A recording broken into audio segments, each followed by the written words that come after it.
And the lesson I learned on the road was people that are successful and have figured things out in any industry have been beaten up. It was crazy, guys. I mean, every single thing that could have gone wrong.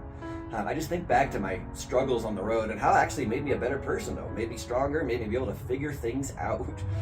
All right, everybody. Today is day 11. 31 degrees outside.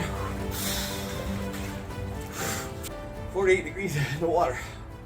Somebody asked me. I can never tell if they're serious questions.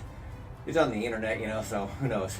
Sometimes people just troll on the internet and be idiots. Other times they're asking legitimate questions. So somebody said, why is the water cold if the air is colder? Because today is 31 degrees, right? The air is 31 degrees. The water is 48. So why doesn't the water feel warm? Well, I can walk around. It's cold, but I can walk around outside for a while in 31 degree air. 31 degree water. Guys, you need to read up on conductive heat. What conducts heat better? Water is a much better conductor than air. So, you know, a 60 degree day in the afternoon is totally pleasant. I could walk around in shorts and a t-shirt, 60 degree day, no problem. Try getting in 60 degree water. Big difference. Big difference. Water conducts heat much better. So I'm sitting in 48 degree water. I'd probably die if I was in here like a half an hour. I don't know how long it would take, but I wouldn't be able to last in this water very long. 48 degree air, yeah, not that big of a deal. Not a problem. It's interesting, you can see the steam, the vapor, not really steam, the vapor coming off the water right now because the air is 31 and the water's 48. So, but I wanted to talk today about a couple of funny stories I had on the road. When I was with Jim Rohn on the road, flying around the country with Kyle Wilson and our road team doing seminars, I had a couple stories that I have a lot, but I'll just share a couple today on overcoming and improvising, overcoming obstacles, improvising, adapting, making things work when they don't work.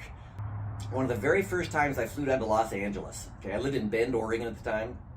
I was working with Jim Rohn, though, and they're based in Dallas, so I'd fly to Dallas, but we were doing an event in Los Angeles, and I was going to be there for 3 months, living in Costa Mesa, California. So I fly down there, and this is one of my first experiences really traveling much on my own. This is my mid-20s. I fly down to California and I rent a car. And the first thing is I actually didn't understand how car rentals work. So I didn't have a credit card. I had cash. I had like $3,000 in cash saved up to last me the 3 months when I was down there. And they wouldn't rent me the car. They don't take cash, which is really funny. I couldn't believe it. It's like, no, we don't take cash. We need a credit card. So anyway, I had to call my dad on the phone and have him talk to the guy. And after a long, like 10 minutes of negotiating, I finally was able to drive out of there. But the first thing before I drive out of there, they give me the number of where the car is, and it's row NN. And they said, well, we can take the shuttle, it'll take you to your car, the key is in it, it's ready to go. I'm like, okay, well, I don't need to take the shuttle, I like getting exercise, so I'll walk. So it was a long ways. So I get to row NN, and I'm walking down, there's cars everywhere, right? I mean, it's like classic. You know, space 41, there's a car, space 43, there's a car, but there's no car at 42. So I'm like, oh, I just walked, you know, for like 15 minutes to get here with my luggage, dragging my luggage with me because I'm living down here for 3 months. So then I'm gonna walk all the way back. I finally see a shuttle, I flag them down. It's like the movie Planes, Trains, and Automobiles or Escape from LA. It's like everything that could go wrong went wrong. But I finally get the car and I finally get out of there, and then I'm trying to get out of the car airport area. And again, in my wallet, all I have is $100 bills. A big problem to have, right? I was definitely not rich. I was broke at the time, but I took all the money for 3 months to live on. But I had hundreds, right? I'm trying to get out of the airport, and it was $1.80 toll to get out of the airport. I didn't have a credit card. I'm looking around in the rental car for change. I'm talking to the guy at the station going, dude, I don't have $1.80. I can give you 100. He's like, I can't take 100. Literally, I gave him the address of the apartment where I was staying so they could send me a bill so I could drive out of the airport. It was crazy, guys. I mean, every single thing that could have gone wrong. I just think back to my struggles on the road and how it actually made me a better person, though. Made me stronger, made me be able to figure things out. I remember one time in Miami, Florida, I was speaking for Merrill Lynch in Fort Lauderdale. So Merrill Lynch was a stockbroker, right? That's 5 minutes. But I was down there, and if you know Fort Lauderdale, there's the mainland Florida. Then there's where Fort Lauderdale and Boca Raton and some of these things, it's kind of like an island. It's another piece of land that's separated by a big canal. And there's bridges, you know, like every block there's a bridge to get over to the other side. Well, and the canal boats would come down occasionally. And I remember I got there, I was early for my talk. I was like 45 minutes early. And I usually like sit in the parking lot, rehearse what I was going to say, think about my talk. And I was like, well, I hadn't been to this particular part of town much. So I thought I'd drive around. So I made the mistake of crossing over the canal. And I drove around a little bit, kind of seeing things. Well, it's getting closer now to the time where I needed to be there for my presentation. So I said, well, okay, I'll get back there. Well, there's a boat going down the canal the same direction I was going. And it's going like 5 miles an hour.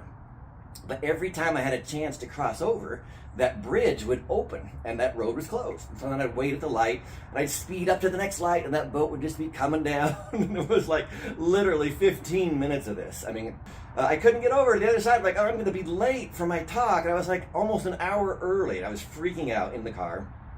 Finally, I'm just like trying to get ahead of this boat. I get ahead of it and I get across there and I walk in like literally 5 minutes before my presentation was about to arrive. But stress. It was like, oh, I can't believe I was early and now I'm going to be late. But I have a ton of funny stories like that from different cities I traveled around in all across the country. And the lesson I learned on the road was people that are successful and have figured things out in any industry have been beaten up.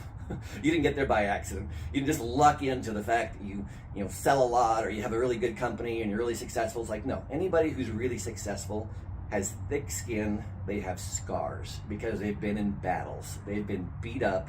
They've been having to figure things out on their own, and it's not easy.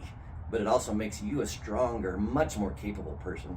So the ice bath is just an analogy for me for doing hard things. Do something that's hard. It makes you better, and you take that confidence and that energy and that level of vibration into every other area of your life. I promise you it'll be worth it. So do something hard. Let me know in the comments what you're doing. Several people have told me they've started doing ice baths. Others have said they've gone on short fasts. I want to hear what you're doing that's going to be hard for you. It's going to help your life.